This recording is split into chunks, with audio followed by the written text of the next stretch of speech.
Hello बच्चों, तो मैं हूँ सीपी सर। आप लोग देख रहे हैं physics classes bye CP sir YouTube channel. तो बच्चों, आज हम लोग जो है पढ़ेंगे, यानी पिछले हम लोग पढ़ रहे थे सरल परिपथ, और सरल परिपथ में आपने विद्युत सेल के बारे में जाना था। तो बच्चों, उसी की कड़ी में आज हम लोग पढ़ेंगे सरल परिपथ में सेल का वैद्युत वाहक बल। कि सेल का वैद्युत वाहक बल क्या होता है, यानी electromotive force of a cell, इसको इंग्लिश में कहते हैं। तो बच्चों, सेल का वैद्युत वाहक बल, इसको हम लोग समझते हैं।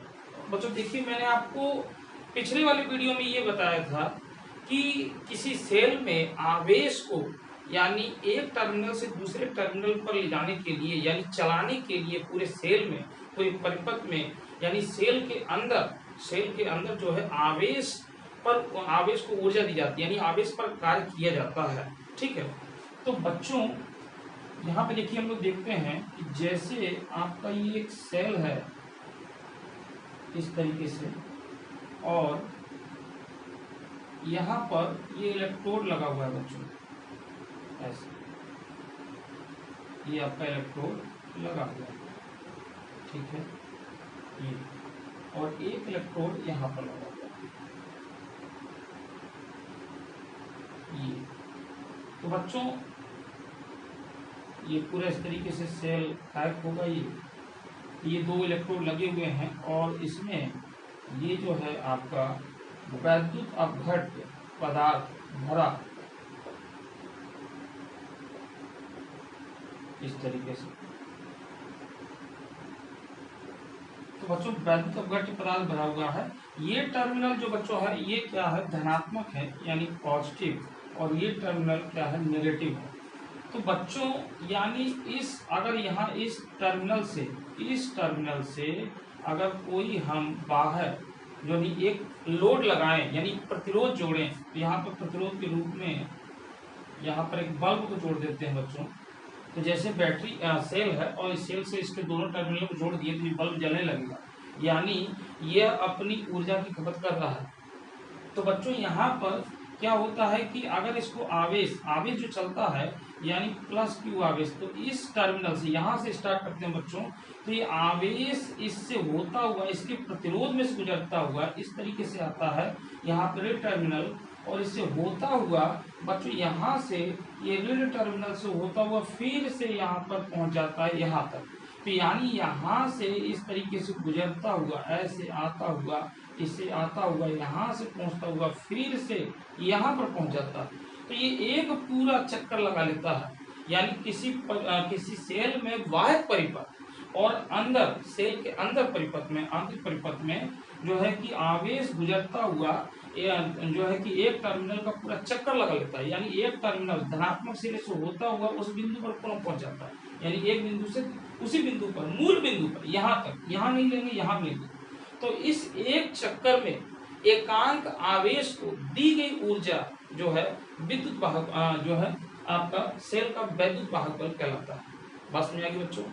तो ये जो है आपका वैद्युत वाहक बल ये होता है, सेल का वैद्युत वाहक बल होता है, यानी एकांक आवेश को, यानी आवेश को चलाने के लिए ऊर्जा दी जा रही है, यानी उसको एक बल प्रदान किया जा रहा है बच्चों, उसको बल प्रदान किया जा रहा है, और इसी को हम लोग यानी वैद्युत वाहक बल कहते हैं। हालांकि यहाँ पे जो बल शब्द है ये थोड़ा सा भ्रमित करता है कि यहाँ पर बल क्या है। तो बल बच्चों नहीं है, यहाँ पर कहने का मतलब आवेश को चलाने वाली दी गई ऊर्जा है, सेल द्वारा दी गई ऊर्जा है।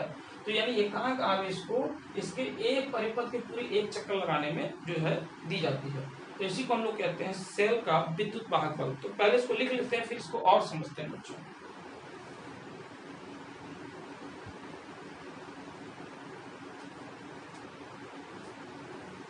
इसको लिख लेते हैं हम लोग।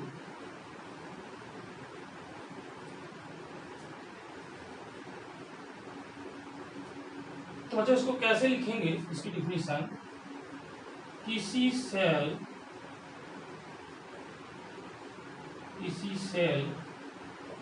के अंदर तथा बाहर परिपथ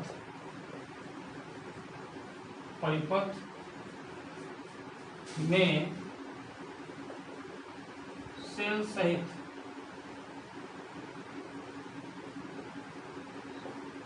आवेश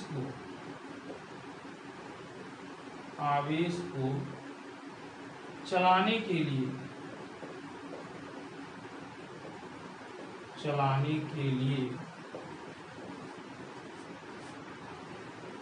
आवेश पर किया गया कार्य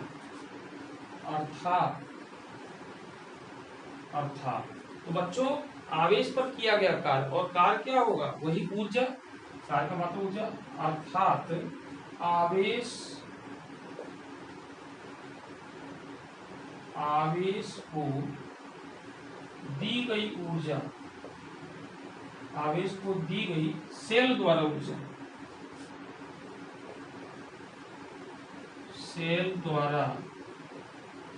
आवेश को दी गई सेल द्वारा ऊर्जा ही सेल का विद्युत वाहक बल कहलाता है। इसे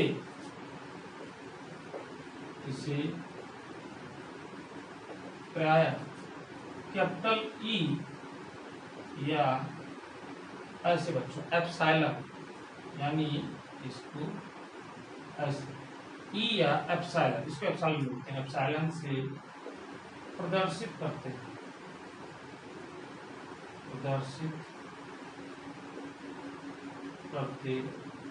हैं। तो बच्चों ये परिभाषा हो गई। बहुत बच्चे परेशान होते हैं कि कैसे लिखा जाए, इसलिए हम पहले लिख देते हैं, फिर इसको आप डिफाइन करेंगे अच्छे से। तो बच्चों क्या है, किसी सेल के अंदर तथा बाहर परिपथ में, ये अंदर बाहर परिपथ का मतलब क्या हो गया बच्चों, यानी अगर हमारे पास सेल इस तरीके से है, मैं एक छोटा सा डायग्राम बना लेता हूँ। तो बच्चों जैसे ये आपका ये हो गया, दो मतलब इसके इलेक्ट्रोड हो गए, तो ये पॉजिटिव हो गया, ये निगेटिव हो गया, ठीक, ये टर्मिनल हो गए। तो बच्चों इसमें यानी अगर इसमें एक हमने प्रतिरोध जोड़ दिया, तो बच्चों धारा यहाँ से प्रवाहित होगी, इस प्रतिरोध से होती हुई जाएगी। तो हम यूं कह रहे हैं कि ये सेल के बाहर का जो हिस्सा है, यानी प्रतिरोध से होता हुआ, इसको हम लोग कहेंगे बाह्य परिपथ,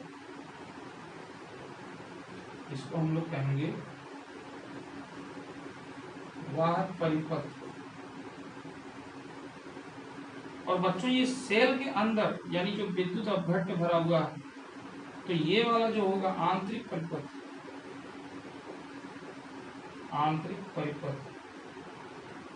यानी अंदर वाला परिपथ। तो इसलिए कह रहा है सेल के अंदर तथा बाहर परिपथ में सेल सहित, पूरा सेल सहित आवेश को चलाने के लिए आवेश पर किया गया कार्य, यानी जितना कार्य किया जा रहा है, इसको जितनी ऊर्जा दी जा रही है आवेश को चलाने में, ठीक है, किया गया कार्य अर्थात आवेश को दी गई सेल द्वारा ऊर्जा की सेल का विद्युत वाहक बल कहलाता है। तो ये सिंपली इसकी परिभाषा हो गई, जो कि आपको परीक्षा में लिखनी होती है, 1 नंबर का पूछा जाता है, और इसको ई या एप्सिलॉन से प्रदर्शित करते हैं। बहुत जगह किताबों में ई का इशारा लिया जाता है या कहीं कहीं एप्सिलॉन लिख दिया जाता है, तो आप चाहे ई लिखें या इसका एप्सिलॉन लिखें। तो बच्चों इस तरीके से आपको पता चल गया। अब बच्चों एकांक आवेश को चलाने में दी गई ऊर्जा, यानी हम यूं कहें, मैं इसको मिटा देता हूं। तो बच्चों यानी अगर यहाँ पे हम कह सकते हैं माना प्लस क्यू आवेश, या क्यू आवेश लिख दें, क्यू कुलाम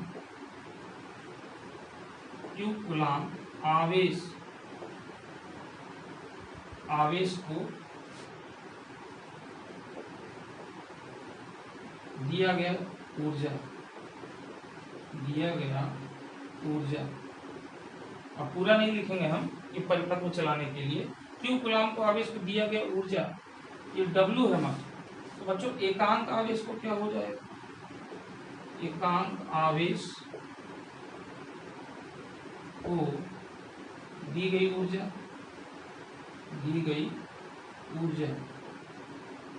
ठीक है, दी गई ऊर्जा। तो बराबर बच्चों एकांक आवेश का मतलब इसके बटे में आ जाएगा, यानी W अपान Q, और इसी को हम लोग कह रहे हैं विद्युत वाहक बल, यानी ये आपका हो जाएगा सूत्र आगे, यानी E बराबर W अपान Q।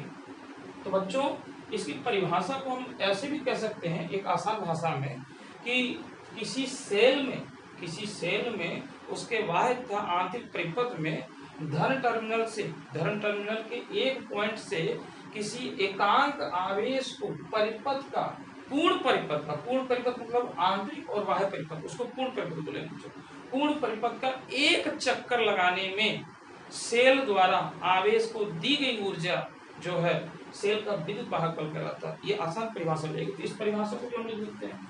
तो बच्चों यहाँ पर इसका मात्रक अगर आप बात कर लें तो मात्रक W का क्या हो जाएगा, जूल, और इसका हो जाएगा प्रतिकूलाम। इसी को बच्चों हम लोग लिखते हैं वोल्ट, इसी को हम लोग वोल्ट लिखते हैं। तो बच्चों इसकी परिभाषा को एक और हम तरीके से लिखते हैं कि सेल के पूर्ण परिपथ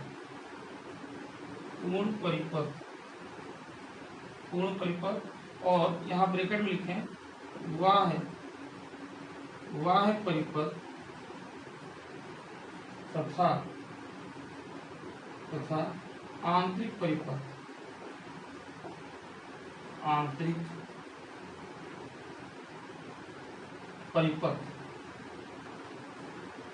में एकांक आवेश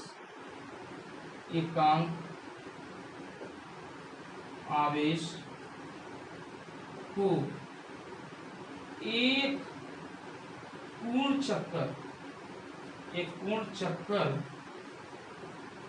एक पूर्ण चक्कर लगाने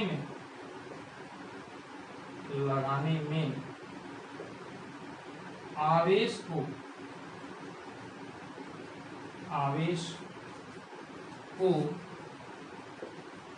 सेल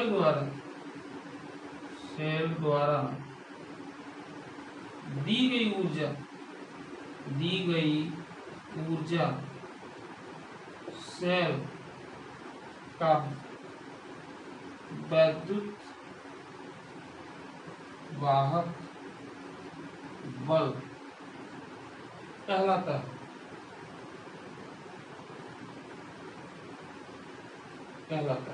तो बच्चों इसे ई से, अब ये मैं नहीं लिख रहा हूँ, तो इस तरीके से भी इसकी परिभाषा को दे सकते हैं। परिभाषा आराम से हम बना सकते हैं, उसमें कोई दिक्कत नहीं होता। तो सेल के एक पूर्ण परिपथ यानी बाह्य परिपथ तथा आंतरिक परिपथ में एकांक आवेश को एक पूर्ण चक्कर लगाने में, पूर्ण चक्कर का मतलब जिस टर्मिनल से जिस पॉइंट से ले जाएंगे उसी पॉइंट तक, मूल बिंदु तक लाने में, तो आवेश को सेल द्वारा जितनी ऊर्जा दी जाती है एकांक आवेश को ले जाने में, तो उसी को हम लोग क्या कहते हैं, विद्युत वाहक बल कहते हैं। तो बच्चों ये तो बात होगी परिभाषा की, और यहाँ पे आपने सूत्र भी देखा इस तरीके से, ठीक है बच्चों। अब बच्चों इसमें कुछ और हम लोग बात कर लेते हैं।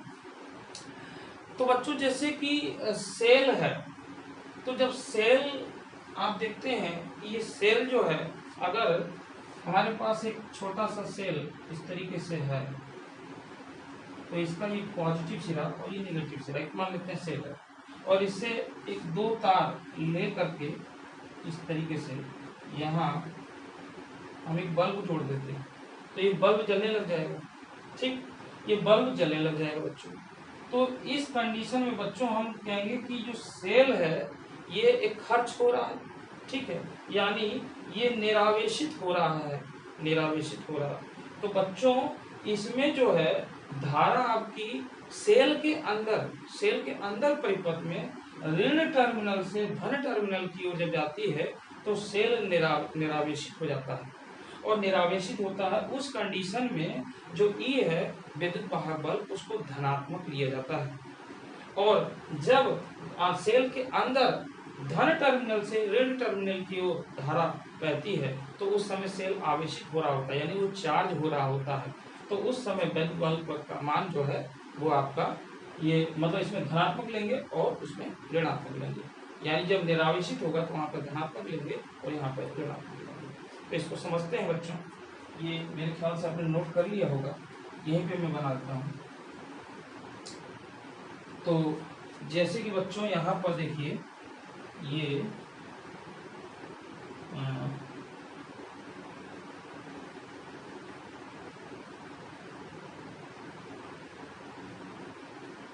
इस तरीके से। तो बच्चों देखिए यहाँ पे दो सेलों को जोड़ दिया गया, यानी बैटरी बन जा रही है माइनस प्लस, ठीक है, प्लस माइनस। अब धारा यूं हम चला रहे हैं, इधर की ओर चला रहे हैं, यानी आई इस तरीके से।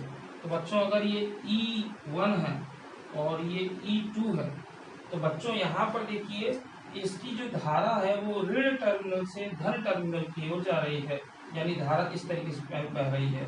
फिर ये धन टर्मिनल से होती हुई धन यानी फिर ऋण पर पहुंचेगी, ठीक है। तो बच्चों यहाँ पर क्या हो जाएगा, यहाँ पर ये जो है आपका धनात्मक हो जाएगा E1 और E2 क्या हो जाएगा आपका ऋणात्मक हो जाएगा, ठीक है। इस तरीके से इसको हम लोग देखते हैं।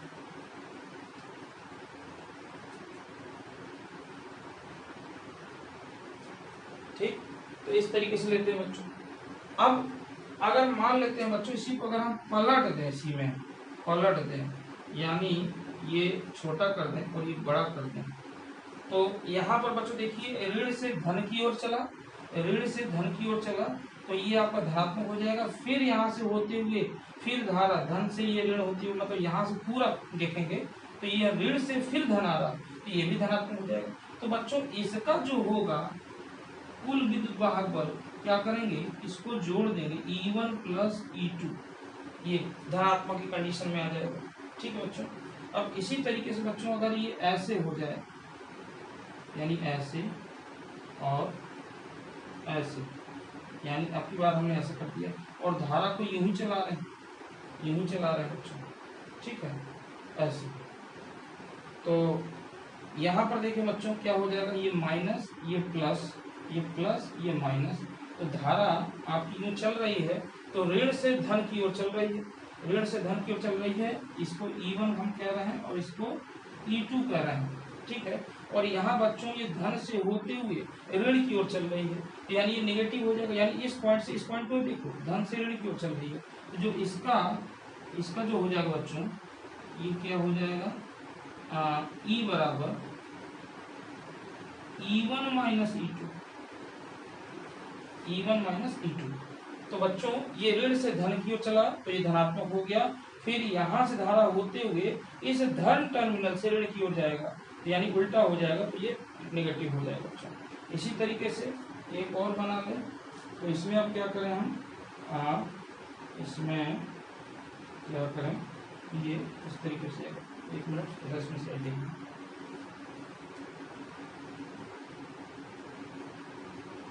हाँ। तो बच्चों जैसे देखिए ये वाला है आपका, ये इसी तरीके से इसको बना लेते हैं, ये हो गया और ये हो गया, ये हो गया, ये हो गया। परंतु अब इसमें क्या कर रहे हैं बच्चों, ये धारा हमने दो बार इधर से प्रवाहित की थी, अब धारा को हम इधर से कर प्रवाहित करते हैं, तो ये नेगेटिव, ये पॉजिटिव, ये पॉजिटिव, ये नेगेटिव। तो धारा यूं चल रही है हमारी, इधर की ओर आ रही है, ठीक है, ये इधर की ओर आ रही है। तो बच्चों ये आपका जो है आपका E1 और ये E2 ये हो जाए, तो देखिए अब यहाँ से ऋण से धन की ओर जा रही है तो ये धनात्मक हो जाएगा, और यहाँ से ये धारा होते हुए यानी धनात्मक से ये ऋणात्मक की ओर जा रही है, धनात्मक से ऋणात्मक की ओर जा रही है, तो ये क्या हो जाएगा आपका नेगेटिव, ये पॉजिटिव, ये नेगेटिव। तो बच्चों यहाँ पर जो E बराबर होगा ये पॉजिटिव यानी E2 माइनस E1 हो जाएगा। बात समझ आ रही बच्चों। तो यहाँ पर हमने ये देखा है कि अगर कोई परिपथ है और उस परिपथ में आपके दो सेल लगे हुए हैं, यानी वो बैटरी काम कर रहा है, तो इसका विद्युत वाहक बल होगा, इसका विद्युत वाहक बल होगा। यानी अगर सेल के अंदर ऋण टर्मिनल से धन टर्मिनल की ओर धारा प्रवाहित हो रही है, तो वहां पर जो विद्युत वाहक बल है यानी E है, इसको धनात्मक लिया जाता है। और यदि तो उस समय क्या होता है, वो हमारा सेल निरावेशित हो रहा होता है, ठीक है, वो निरावेशित हो जाता है यानी डिस्चार्ज हो रहा होता है एक तरीके से।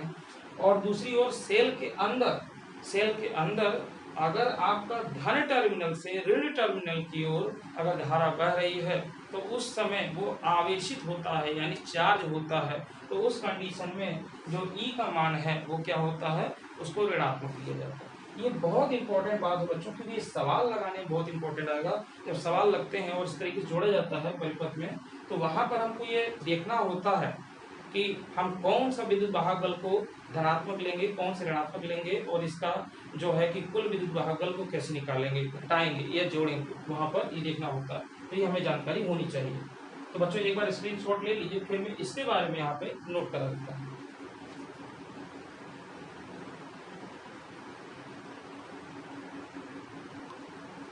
हाँ बच्चों, तो देखिए इसको आप नोट कर लें। जब परिपथ में धारा सेल के अंदर ऋण ध्रुव से धन ध्रुव की ओर, तो देख रहे हैं यहाँ पे ऋण टर्मिनल से धन ध्रुव की ओर पहुंचा है, इस वाले सेल में है ना, प्रवाहित होती है, अर्थात सेल क्या हो रहा है, निरावेशित हो रहा है, डिस्चार्ज हो रहा है। तो ईएमएफ का मतलब वही है सेल का विद्युत वाहक बल यानी इलेक्ट्रोमोटिव फोर्स, तो धनात्मक चिन्ह लिया जाता है, यानी E1 प्लस में हो गया, ठीक है, प्लस किया था। और जब सेल के अंदर धारा धन ध्रुव से ऋण ध्रुव की ओर प्रवाहित होती है, धन ध्रुव से ऋण ध्रुव की ओर, इसमें आप देख सकते हैं यहाँ पे धन ध्रुव से ऋण ध्रुव की ओर प्रवाहित हो रही है, तो ये देखिए E2 माइनस लिया गया। तो यहाँ पर अर्थात सेल क्या होता है, आवेशित होता है, तो सेल के ईएमएफ को ऋणात्मक चिन्ह से प्रदर्शित किया जाता है। ये मैंने तीनों कंडीशन आपको बताई है बदल बदल करके। तो यहाँ पर देखिए ऋण से धन की ओर जा रहा है तो प्लस है, इसमें भी ऋण से धन की ओर जा रहा है प्लस है, दोनों को जोड़ दिया गया है। यहाँ पर देखिए ऋण से धन की ओर जा रहा है तो ये E1 आपका प्लस में हो जाएगा, परंतु यहाँ देखिए धन से ऋण की ओर जा रहा है तो ये निगेटिव हो जाएगा, तो ये घटा दिया गया। यहाँ पे देखिए बच्चों ऋण से धन की ओर जा रहा है तो ये प्लस हो गया, मतलब इधर से धारा इधर से धारा आ रही है, तो यहाँ से ऋण से धन की ओर जा रहा है तो ये प्लस में हो गया E2, और यहाँ से देखिए धन से होता हुआ फिर इसके धन टर्मिनल पर पहुंचेगा, यानी धन से ऋण की ओर हो गया, तो ये माइनस में हो गया, तो E2 माइनस। तो मेरे ख्याल से बच्चों पूरी बात समझ में आ गई होगी सेल का विद्युत वाहक बल क्या है। फिर भी अगर कोई डाउट है तो आप कमेंट्स बॉक्स में मुझे लिख के बताएं, मैं इसको और अच्छे से समझाने का प्रयास करूंगा। तो बच्चों ये आपका यहाँ पर होता है सेल का विद्युत वाहक बल, ठीक है। बच्चों इसी में एक टॉपिक और है सेल का आंतरिक प्रतिरोध, तो उसको भी समझ लेते हैं, 4 लाइनों की बात है यहाँ पर। तो बच्चों मैं इसको मिटा दे रहा हूँ, इसको नोट कर लिया होगा आपने।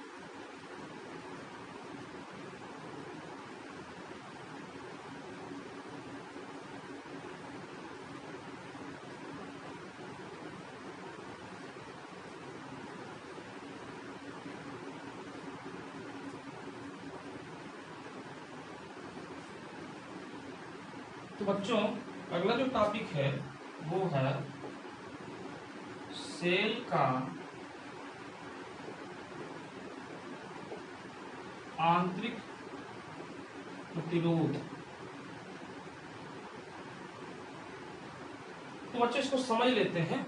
देखिए क्या है, जैसे हमारे पास ये सेल है, तो बच्चों यहाँ पर ये इसके 2 इलेक्ट्रोड लगे हुए हैं, और बच्चों यहाँ से अगर हम इसमें कोई प्रतिरोध जोड़ दें, जो ये R है, या कोई लोड लगा दें, बल्ब लगा दें, ठीक है, तो ये आपका जो टर्मिनल है बच्चों, ये कैसा है पॉजिटिव, ये कैसा है नेगेटिव, और इसमें ये आपका वैद्युत अपघट्ट भरा हुआ है, ये वैद्युत अपघट्ट भरा हुआ है। तो बच्चों होता क्या है कि जो धारा हमारी जाती है आई, इससे होते हुए यहाँ तक ये गुजरती है प्रतिरोध R से होते हुए। तो बच्चों ये प्रतिरोध क्या है, प्रतिरोध एक रुकावट होता है, यानी विरोध करता है, धारा का विरोध करता है, यानी इसके मार्ग में रुकावट डालता है। तो ये बाह्य परिपथ में इस धारा का रुकावट करता है। उसी प्रकार बच्चों ये आपका बाह्य प्रतिरोध हो गया, यानी ये आपका सेल का बाह्य प्रतिरोध, सेल का बाह्य प्रतिरोध हो गया। तो उसी प्रकार बच्चों जब धारा यहाँ तक आएगी, यानी यूं आएगी, तो इसके ऋण टर्मिनल से बच्चों ये होती हुई इसके धन टर्मिनल में आएगी। तो जब इस पाथ को पूरा करेगा, तो जो विद्युत अपघट्ट जो है इस सेल के अंदर जो भरा गया है, ये आपका क्या है, विद्युत अपघट्ट। तो बच्चों जो विद्युत अपघट्ट भरा गया है, यह भी इसके मार्ग में, धारा के मार्ग में एक रुकावट डालता है। यानी जो विद्युत अपघट्ट है, यानी जो सेल का तो ये सेल का जो विद्युत अपघट्ट है, इसी को हम लोग बोल रहे हैं आंतरिक प्रतिरोध। आंतरिक प्रतिरोध, प्रतिरोध। और बच्चों इसको स्मॉल आर से दर्शाते हैं। बस इसमें एक छोटी सी बात ये है।